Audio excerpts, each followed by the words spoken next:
मध्य प्रदेश कांग्रेस के प्रदेश अध्यक्ष जीतू पटवारी एसआईआर में नाम काटे जाने को लेकर बीएलओ और बीजेपी नेताओं के खिलाफ एफआईआर दर्ज करवाने की मांग को लेकर राजेंद्र नगर थाने पर पहुंचे। इस दौरान जीतू पटवारी ने कहा कि राहुल गांधी ने पूरे देश की जनता से आग्रह किया, नरेंद्र मोदी, निर्वाचन आयोग और भारतीय जनता पार्टी तीनों मिलकर मतदाताओं को वोटों की चोरी कर रहे हैं। चाहे विधानसभा चुनाव हो या लोकसभा के चुनाव हो, वो चुनाव आयोग के साथ मिलकर साजिश कर रहे हैं। जीतू पटवारी ने कहा कि मध्य प्रदेश और देश में संगठन की ओर से हर मंत्री की ड्यूटी लगाई गई थी। उन्होंने आगे कहा कि अखबारों की सुर्खियां बनी कि हमारे वोटों की रक्षा करनी है और कांग्रेस के समर्थक मतदाताओं के नाम कटवाने का दायित्व सौंपा गया। सरकार ने प्रत्येक मंत्री को एक एक जिले का प्रभारी बनाया था।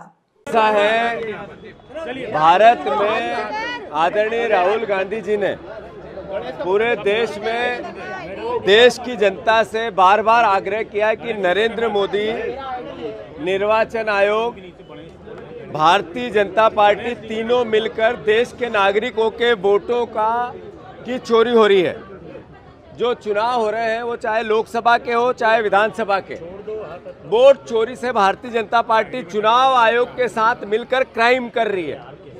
इसका मध्य प्रदेश में और देश में जैसे कि हर मंत्री की ड्यूटी लगाई संगठन ने, अखबारों की खबरें बनी कि हमारे वोटों की रक्षा करना और कांग्रेस के वोटों का वोटर लिस्ट से नाम काटने की प्रक्रिया का दायित्व दिया गया और सरकार ने हर मंत्री को एक जिला दिया, प्रभारी मंत्री को दिया, अलग अलग मंत्रियों को दिए। इसके आधार पर मध्य प्रदेश में भारतीय जनता पार्टी के पदाधिकारी, वो चाहे एसआईआर का प्रभारी हो, चाहे बूथ का प्रभारी हो, चाहे ब्लॉक का प्रभारी हो, चाहे मंडल का प्रभारी हो, बीजेपी के कार्यकर्ताओं ने भारत के नागरिकों की आपत्तियां ली 7 फॉर्म भर के। उसके साथ बीएलओ ने, उसके साथ चुनाव आयोग के कर्मचारी ने मिला और क्राइम किया और उनने कहा कि आप भारत के नागरिक नहीं हो। इसका आधार फॉर्म 7 की शिकायत पे है और उसको धारा 14 का नोटिस दिया। ये पूरी प्रक्रिया एक आपराधिक कृत्य है।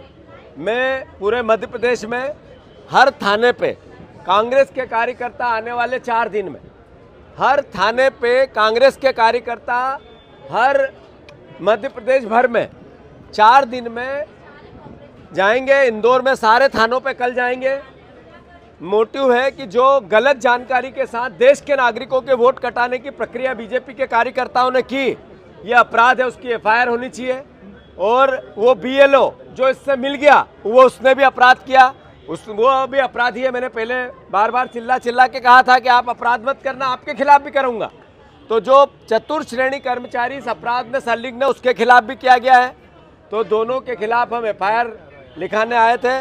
हम अभी काफ़ी एविडेंस की लेके जा रहे हैं।